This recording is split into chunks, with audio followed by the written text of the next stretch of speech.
Halo, jumpa lagi. Nah, kali ini saya ingin membaca buku cerita yang berjudul Beruang dan Ikan. Nah, ini cerita dongeng tentang binatang sih ya. Ceritanya sederhana-sederhana ini. Kayak gitu, kita lanjut membaca ya dengan judul Beruang dan Ikan. Di sebuah kolam besar tinggallah 3 ekor ikan di antara ikan-ikan lainnya. Ketiganya memiliki sifat yang berbeda. Walau begitu, mereka bertiga merupakan sahabat karib. Suatu hari, 2 ekor beruang melintas di tepi kolam itu. Wah, di sini banyak sekali ikan segar dan montok. Bagaimana jika besok kita ke sini lagi untuk menangkap mereka sebagai santapan? Ujar salah satu dari beruang tersebut. Ternyata percakapan kedua beruang tersebut terdengar oleh ikan pertama, dan ia pun segera mencari kedua sahabatnya untuk memberitahukan hal ini. Dengan tergesa-gesa, ia menceritakan semua yang ia dengar kepada temannya. Lalu mereka bertiga mencari jalan keluar untuk memecahkan masalah ini. Bagaimana ini? Kita harus pergi dari kolam ini, ujar ikan pertama.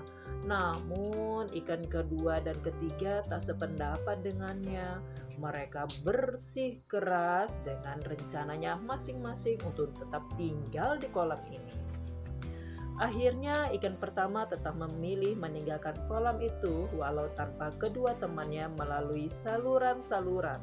Ia pergi ke kolam lain dan ia pun selamat. Sementara itu, kedua ikan lainnya tetap tinggal di kolam. Entah apa yang akan terjadi pada mereka berdua esok harinya.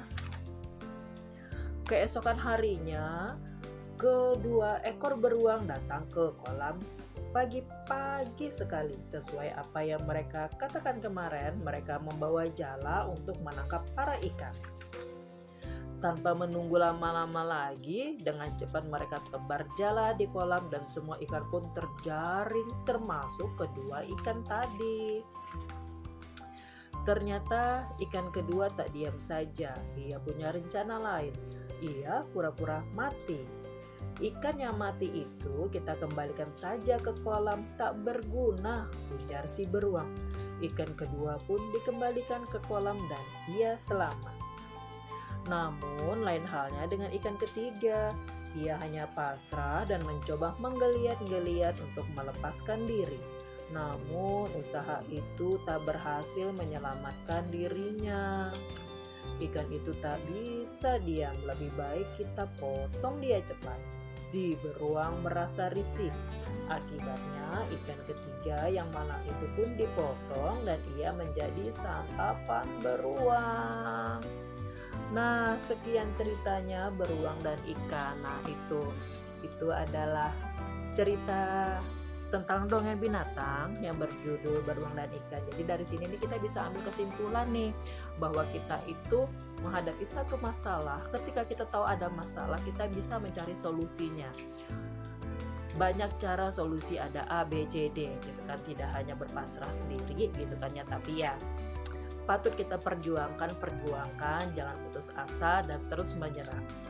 Seperti contoh 3 ikan ini, yang satu dia punya jalan sendiri untuk memilih jalur A. Yang kedua, dia punya teknik sendiri bagaimana sih caranya agar bisa meloloskan diri gitu kan ya. Nah, berbeda dengan ikan yang ketiga yang memang hanya pasrah. Banyak jalan, banyak pilihan dengan satu tujuan. Nah, itu teman-teman. Jadi kita ambil hikmahnya dari buku ini, jangan pernah menyerah, terus berusaha. Kita coba cara-cara yang lain. Jika yang satu gagal, bisa coba lagi cara yang lain. Oke, terima kasih. Bye-bye, sampai jumpa.